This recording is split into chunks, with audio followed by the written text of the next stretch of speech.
In 1897, Europeans who dressed up themselves in the clothing of Jews, these people established the Zionist movement. The stage was now set. The countdown has begun for the Jews to strike. After waiting for almost 2,000 years, they are now ready to strike, to achieve their long-held objective of bringing back the Golden Age.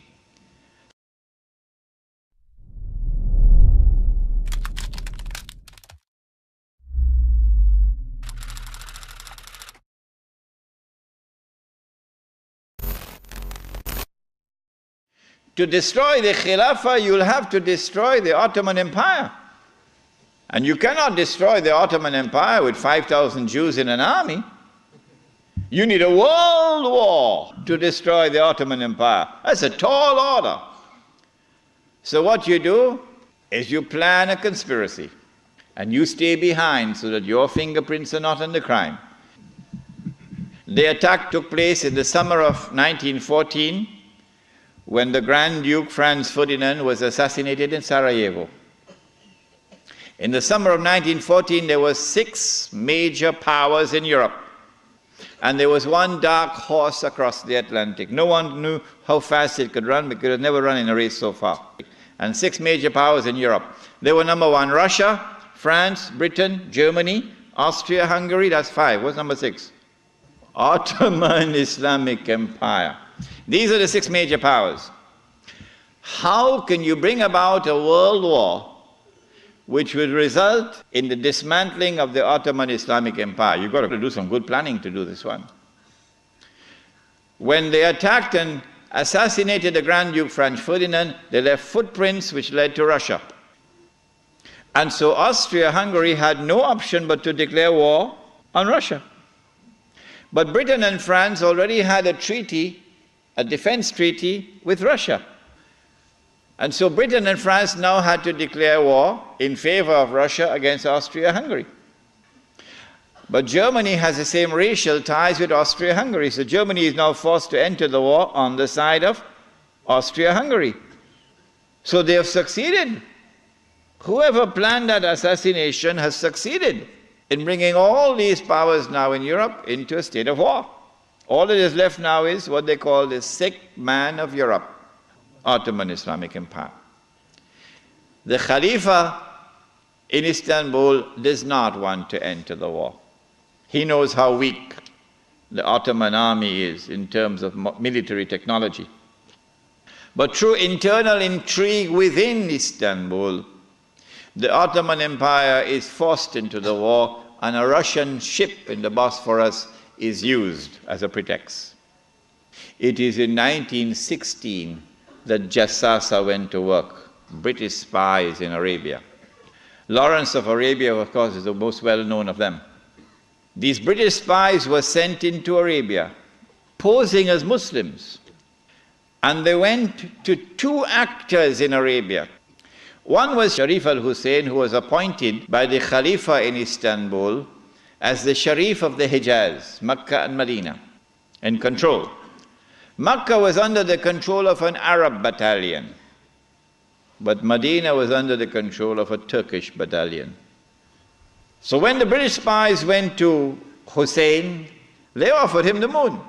We will liberate the land of the hated Ottoman Turks, and we will give you independence and freedom, and you will now become the king of the Arabs. Remember, Britain is not talking about Khilafah, eh?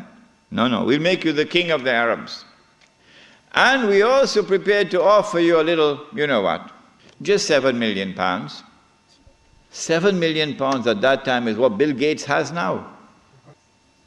Sharif Hussein, the great-great-grandfather of Abdullah, then betrayed the Prophet Muhammad ﷺ. Betrayed 1400 years of history of this ummah. Violated the plain and clear command of Allah subhanahu wa ta'ala, the Quran in Suratul Ma'idah. And this is precisely what Sharif Hussein did, and what all his descendants from that day to this day have been doing. Sharif Hussein now accepts 7 million sterling pounds and enters into a military alliance with Britain and declares himself independent of the Ottoman Khalifa. Once the Khilafah in Istanbul had lost control of Mecca and Medina, had lost control of the Haramain, had lost control of the Hajj, you pull the carpet from underneath the feet of the Khalifa. His Khilafah is now losing legitimacy. And so the British calculated, if we can wrest control of the Haramain and the Hajj away from the Khalifa in Istanbul, then the legitimacy of his Khilafah will begin to crumble. If you want to destroy the Khilafah, you have to make sure that it cannot be restored. How can you take the entire world of Islam with so many ulama and ensure that not only is the Khilafah destroyed, but it cannot be restored? That's a tall order. How to do it? The answer is, you not only have to liberate the Haramain from the control of the Khalifa in Istanbul, but you have to put it in the control of those who will not themselves claim the Khilafah and will not allow anyone else to claim the Khilafah. And so long as these people keep control of the Haramain and the Hajj, the Khilafah can never be restored. Simple, isn't it? And so that was why they had to make the trip to Riyadh to meet Abdul Aziz ibn Saud. Correct name? Of course it's a correct name. But Abdul Aziz ibn Saud did not control the Hijaz. So he couldn't command the check for 7 million pounds. He had to be content with something less than that. So what the British offered to him was, if you would sign the same kind of agreement with us and violate the specific command in the Quran and betray Allah and His Messenger and betray the Ummah, we pay you £5,000 a month. Would you accept that? Abdul Aziz says yes. And in 1916, Abdul Aziz ibn Saud signed an agreement with Britain, which made of him a military ally of Britain, subservient to Britain. But when the Ikhwan, who were his military force, questioned him, how can you sign this agreement with Britain? And how can you accept this money from Britain, £5,000 a month? Abdul Aziz ibn Saud says, this is jizya. Jizya is what they pay to me because I control them. It was dust in their eyes and they swallowed it. And so Abdul Aziz ibn Saud got away with it. By 1919, the Ottoman Empire was in shambles, falling apart. And a British army under General Allenby, with many Arabs and Punjabi Muslims fighting faithfully under his control, attacked the Turkish garrison which was defending Jerusalem, defeated it, and liberated the Holy Land. This was a joyous day for the Jews, because now the countdown is really moving forward and the golden age is coming back. In the same 1919, when the Ottoman Empire is collapsing and it is losing all its non-Turkish possessions, all the Arab parts of the Ottoman Empire are falling away, the Greek army now invades the Turkish mainland, Anatolia. And the Turkish people now have a tremendous fright in their hearts because the Greeks hate them with a PhD in hatred. So Britain now has to create a Turkish general who would appear to the Turkish people as a savior who has come down from the heavens with his hands resting on the wings of angels to save the Turkish people. And so at a place called Gallipoli, a man named Mustafa Kemal inflicts a defeat on the ruling state in the world, Britain, and immediately climbs the ladder to become the hero of all heroes in Turkish history. Mustafa Kemal now takes over. He is in fact de facto ruler over the Ottoman Empire, and the Khalifa is just a piece of furniture. In 1920, I think, or 21, there was a big treaty, negotiations in Versailles, and from this emerged now the Turkish Republic, which replaces the Ottoman Islamic State. But Mustafa Kemal said, the Turkish people love their Khalifa. So if Europe could have a pope, why can't we have a pope too? So the new Turkish government of Mustafa Kemal decided to take the Khilafah and remove from it all political authority and make the Khalifa the equivalent of the Pope. This was 1922. And things were going fine for him. Turkish people were happy. Khilafah is still there. And the leadership of the revolution in Turkey were very happy because we have a secular state now, modeled after the European state. But in 1924, on the 3rd of March, suddenly Britain demanded of Mustafa Kemal that he must abolish the Khilafah. The demand came from Britain. And on the 3rd of March 1924, the Turkish Republic abolished the Khilafah. The question we have to ask is, why did they do it when there was no need to do it? Nothing. It represented no threat whatsoever to the secular Turkish Republic. The answer for the abolition of the Khilafah on the 3rd of March 1924 is located in a place called India. When the attack on the Khilafah was taking place in the 1916, 17, 18 period, then Indian ulama, at that time the Indian Muslim community was one of the most influential Muslim communities in the world. And the Indian Muslim community was led by leaders who knew Islam and lived Islam. And they wanted to get rid of British imperial rule in India, so that when they got rid of the British, they could restore Islamic rule over Muslims. That's all they wanted. And they realized that they could mobilize the Muslim masses of India over this issue of the Khilafah, because everybody loved the Khilafah. And so they established a movement which they call the Khilafat movement, Harakatul Khilafah. When they established the Khilafat movement and it began to mobilize the Muslim masses, the body which was sleeping is now waking up for revolutionary struggle to preserve the Khilafah in Istanbul. The leader of the Hindus realized, but wait a minute, the Muslims want the same thing that we want.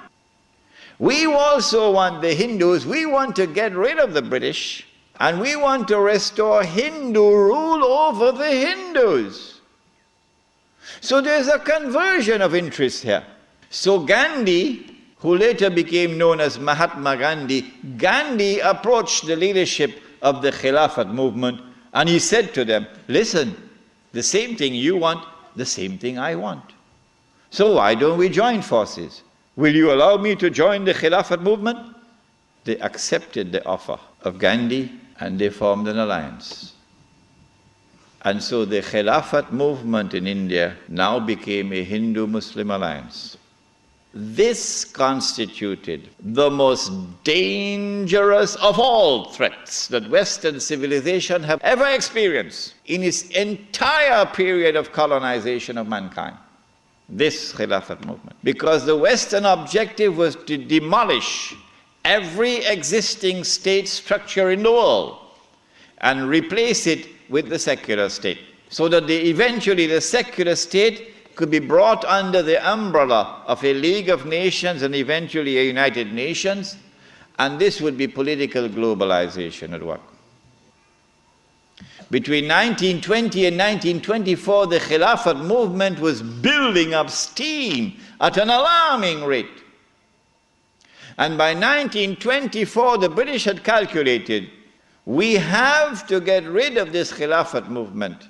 And the only way we can think of now is to abolish the Khilafat. And so they put the pressure on Mustafa Kemal. As soon as the Khilafat was abolished, the Khilafat movement in India began to lose steam. When the caliphate was abolished, Sharif al-Hussein realized that he was in grave danger now. So long as there was a Khalifa in Istanbul, the British needed him. But now that the caliphate was destroyed, abolished, Sharif al-Hussein now realizes the plan. He says, oh my gosh, they're going to send Abdulaziz ibn Saud to cut my throat now. So Sharif al-Hussein decides 4 days later, on the 7th of March 1924, to claim the Khilafah for himself. But when you're a client state of Britain, you can't do that. You have to first apply to the British government for permission to become the Khalifa. He didn't do that. As soon as Sharif al-Hussein claimed the Khilafat for himself on the 7th of March 1924, Britain gave the green light to Abdulaziz. Attack. Within 6 months, army of Abdulaziz ibn Saud conquered Mecca. And Sharif Hussein packed his suitcase and off he went. And so Abdulaziz ibn Saud is now in control of Mecca and eventually Medina. In April of 1924, Al-Azhar University had responded to the Turkish abolition of the Khilafah. What did they do? Al-Azhar University declared that this was bid'ah and haram to abolish the Khilafah. And therefore we must respond to it. And the response of Al-Azhar is that we must have a mu'tamar, a conference, which would meet and which would appoint a new Khalifa. As soon as Al-Azhar issued this proclamation, you could see how Britain was trembling. They got to plan some counter strategy to the initiative of Al-Azhar University. The counter strategy is that Egypt is itself not a free country. It may appear free, but Britain really has control over Egypt. So for 2 years, the conference can't take place. 2 years because of British pressure. The conference finally takes place in June, July of 1926. But Britain uses another counter strategy. She gets Abdulaziz ibn Saud in Mecca to also convene a conference of the world of Islam in Mecca at the time of the Hajj, which is May of 1926. And then Britain and Russia and France and China and all the major powers in Europe all get to work. Massive intervention in the affairs of the world of Islam to ensure that the Cairo conference does not succeed in winning a representative gathering, and that the Mecca conference gets all the Muslims attending it. And they succeeded. The Cairo conference, organized by Al-Azhar University, becomes an essentially Arab conference because non-Arabs are hardly present. The conference met. The conference decided that the Khilafah was an essential part of the deen, that it was bid'ah and haram to abolish it, that the Khilafah must be restored, but we don't know how to do it. So let's go back home and come back after 1 year. That was the decision. We don't know how to do it. But in Mecca, you had the most successful representation of the entire world of Islam, because Britain really went to work on it. This conference is now convened, but strangely for the Wahhabi movement, which is a religious movement, which declares that it is bringing back the original Islam and removing all the extraneous things which had been added and cutting out all the shirk. So this is the real Islam. Well, then how come you don't even have the subject of the Khilafah in your agenda for your conference? Instead, Abdulaziz ibn Saud approaches the conference twice, himself in person, and he asks the conference to recognize him as Al-Malik, that his rule should be recognized over the Hijaz. When the conference had heard His Majesty the King on both occasions, and the conference is now sitting down to discuss the matter, shall we recognize Saudi Wahhabi rule over the Hijaz? The leader of the Indian Muslim delegation jumped up to speak first. He spoke first. His name was Maulana Muhammad Ali Jawhar. He got up and he told the king, get lost. We'll never do that. As soon as the leadership of the Indian Muslim delegation had established its position of rejecting the claim of the Saudi Wahhabi leadership for sovereignty and control over the Hijaz, the rest of the delegates couldn't say, That was the power of a man who knew Islam and lived Islam. And so the conference ended without giving to the Saudi Wahhabi rule over the Hijaz recognition. They decided that they'll meet every year, but that was the last time they ever met. This then was the response of the world of Islam to the abolition of the Khilafah.